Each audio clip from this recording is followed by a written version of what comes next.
20%, whereas in private health care, between your profits and your administration costs, it's 30%.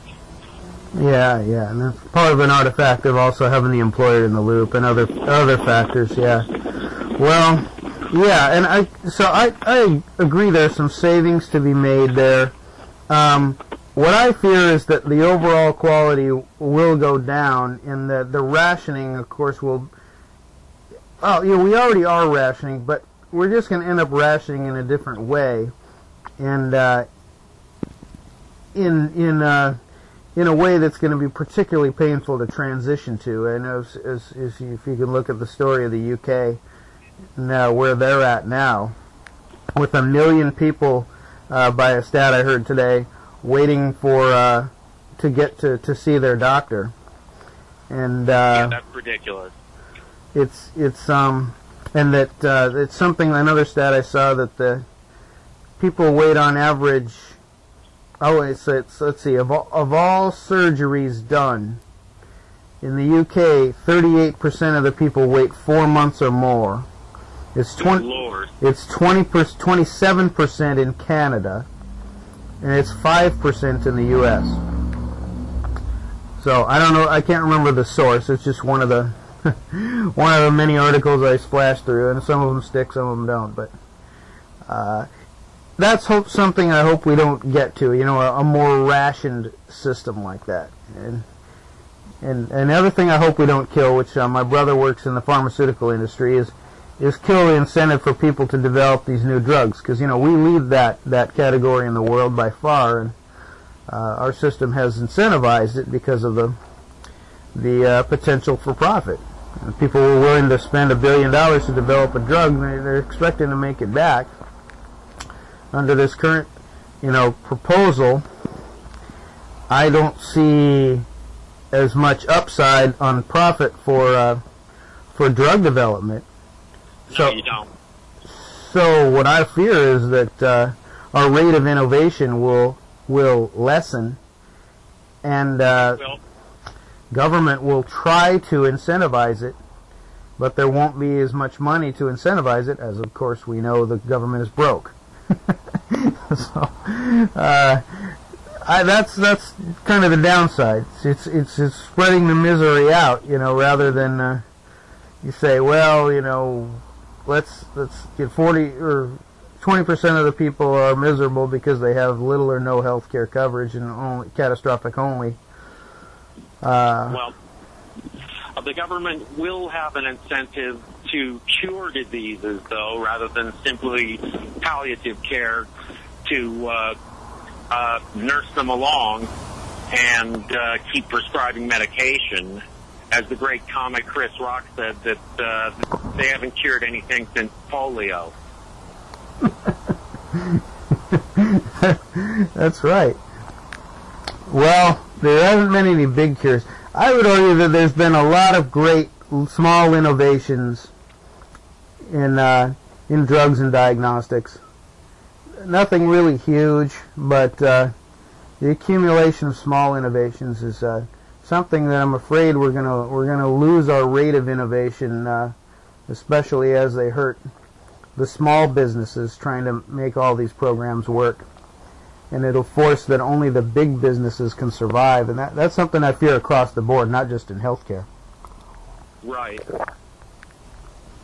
The cronyism and the oligarchies that are being formed right now with the way the government's been intervening in all the industries is a very bad trend that's been seen in the last 100 years in Germany and Italy and Russia. The tendency toward oligarchy and a fascist type oligarchy is a very strong temptation, and we're just openly flouting the Constitution and the rule of law in pursuing the way these bankruptcies are being done. And I know it's getting outside of healthcare, but I'm afraid the kind of same thing is going to happen to healthcare as they nationalize it. It'll become only the big companies can survive. That's the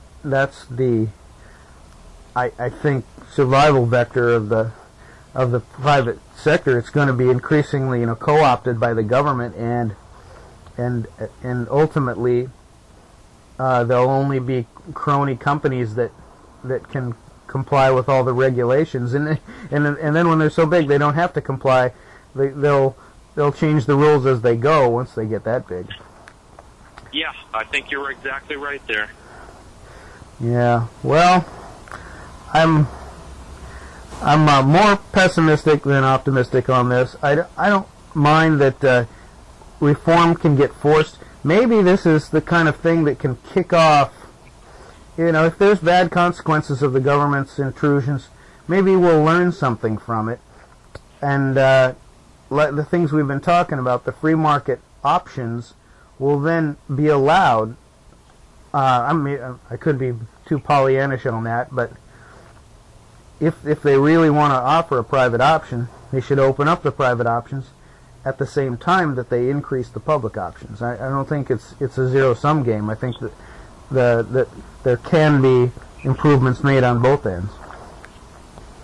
Yes, there can. I just wouldn't expect them.